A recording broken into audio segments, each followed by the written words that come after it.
Retno Paradina membenarkan kabar sang suami, musisi Zul Zilfilia manggung di kawasan Kemayoran, Jakarta Pusat belum lama ini.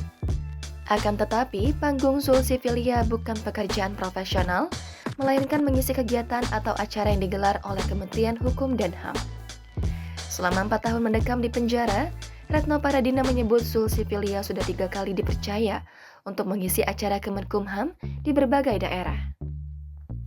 Retno mengakui Zul mau manggung lagi demi mendapatkan banyak remisi agar sang suami bisa pulang ke rumah lebih cepat dari vonis hukuman 18 tahun penjara atas kasus narkoba. Retno pun sangat mendukung langkah Zul itu. Terlebih, tanggungan sang suami sekaligus membuat kepercayaan dirinya bertambah lagi setelah ditangkap kasus narkoba.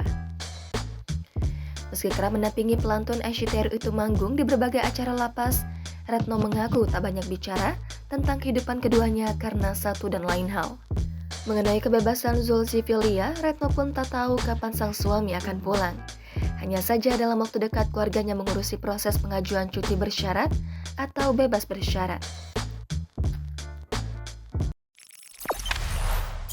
Jangan lupa subscribe, share, komen, dan like ya!